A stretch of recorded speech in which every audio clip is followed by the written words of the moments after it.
Triple R గతంలో తను arrest చేసినప్పుడు తనైతే ఏ రకంగా థర్డ్ డిగ్రీ చేశారో, ఇప్పుడు జగన్మోహన్ రెడ్డిపై కూడా హత్యాయత్నం కేసు నమోదు చేయాలని చెప్పేసి ఆయన రెడ్ బుక్‌లో నమోదు చేయాలని చెప్పేసి ఆయన అంటున్నారు. ఎవరు? Triple R. ఓకే. నిజంగా జగన్మోహన్ రెడ్డిపై ఫస్ట్ కేసు నమోదయ్యే అవకాశం ఉందంటారా? ఆల్రెడీ నమోదైందిగా. ఆ! జైలుకి పంపిస్తారా? ఖచ్చితంగా వెళ్తాడు. ఎవరు పంపించక్కర్లేదు, ఆయనే వెళ్ళిపోతాడు. జైలుకి వెళ్ళిపోయి లోపలికి వెళ్ళి తలుపేసేసుకుంటాడు జైల్లోకి. అలాంటి దారుణమైన తప్పులు చేశాడు అతను. వారెంట్లు అరెస్టులు తీసుకెళ్ళటం, కోర్టు ఇవన్నీ కాకుండా అతనే నేరుగా నడుచుకుంటూ లాకప్లోకి వెళ్ళిపోయి తలుపేసేసుకోవాలి. అప్పుడు కట్టుకోండి బాబు కేసు అని చెప్పాలి. అలాంటి తప్పులు చేశాడు. అంటే చంద్రబాబు ఆ పంతానికి పోతాడా? చంద్రబాబు గారు వెళ్ళాల్సిన పనే ఉందండి. ఇప్పుడు అతను ప్రతీకార రాజు, వెన్నెట్ట పాలిటిక్స్ ఉండవు ఆయన దగ్గర. ప్రతీకార రాజకీయాలు మీరు ఎప్పుడు ఆశించొద్దు. రివెంజ్ పాలిటిక్స్ లేదంటారా? రివెంజ్ పాలిటిక్స్ టీడీపీ శ్రేణులు కానీ ప్రజలు కానీ లేకపోతే ఎవరు ఆశించొద్దు. వైసీపీ వాళ్ళకి అది పూర్తిగా తెలుసు. ఓకే. చంద్రబాబు గారు చచ్చిన చేయడా పని. కానీ నువ్వు తప్పు చేసావు కదా ఆల్రెడీ. నువ్వు 5 సంవత్సరాల్లో ప్రతిరోజు తప్పు చేసావు, ప్రతిరోజు దొంగతనం చేసావు, ప్రతిరోజు ప్రతీకార రాజకీయం చేసావు, ప్రతిరోజు వేధించావు, ప్రతిరోజు వెంటాడావు, ప్రతిరోజు ప్రజల మీద ప్రతిపక్షాల మీదగా వాళ్ళు కక్ష సాధింపు చేసావు. అటువంటిప్పుడు నీ కేసులు పెట్టడానికి రోజుకు 100 ఉంటాయి. నీతో పాటు నీ గ్యాంగ్, గ్యాంగ్, దొండిపల్లి ముఠా, బందిపోటు దొంగల ముఠా, మీ ముఠా ఎక్కడ తప్పించుకుంటారు? టూ ఇయర్లీ తెలుగుదేశం పార్టీ వచ్చిన అలా అవుతుంది ప్రమాణ స్వీకారం చేసి. అప్పుడే తెలుగుదేశం వాళ్ళు కూడా ఈ మడతెట్టేయాలి, పట్టు కొట్టేయాలని కోరుకోకూడదు.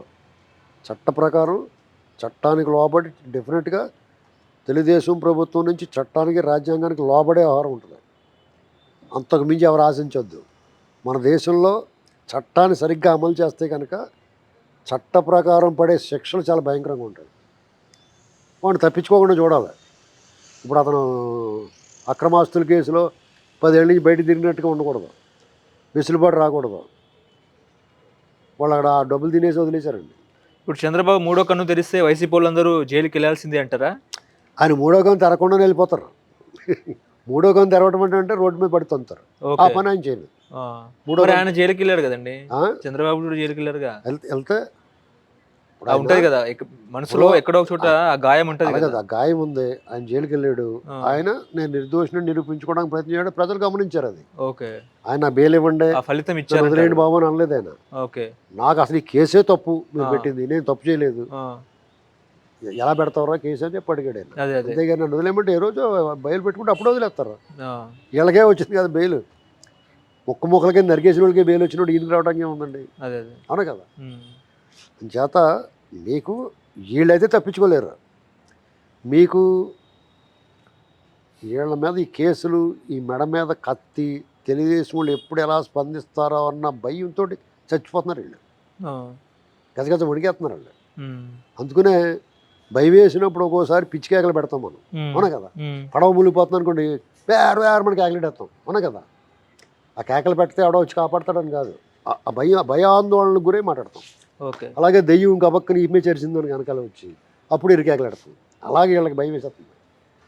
అందుకనే బయటకు వచ్చి నాగార్జున అన్న కుర్రోడు లేకపోతే ఇంకొకడు అలాంటి మాటలు మాట్లాడుతున్నారు. వీళ్ళందరికీ శుభ్రంగా పూతరేకులు మడతెట్టి నవ్వులేస్తారు. వాళ్ళు కొట్టుడు మొదలెడితే వీళ్ళు ఎక్కడ తట్టుకుంటారండి.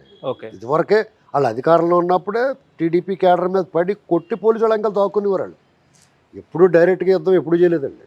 అన్ని దొంగ దెబ్బలు, ఫౌల్ గేమ్ ఆడారు. ఇప్పుడు యుద్ధం అంటే ఎలా ఉండాలి? ఎదురుపడి కొట్టుకోవాలి. రోడ్డు మీద పడమంటే వాళ్ళు ఎప్పుడు అలాగే చేస్తారా? టీడీపీ వాళ్ళు కవ్వించేవారు, వాళ్ళు గొడవ కొత్త వాళ్ళు కొట్టేవారు, పోలీసు వాళ్ళు ఇంకా తక్కునేవారు. పోయి వీళ్ళు అలా వాడుకుంటారు కదా. అవసరం అయితే వాడుకుంటే ఏమవుతారు? వాళ్ళు నిజంగా తప్పులు చేశారు కాబట్టి జైల్లో పోతారు. ఓకే.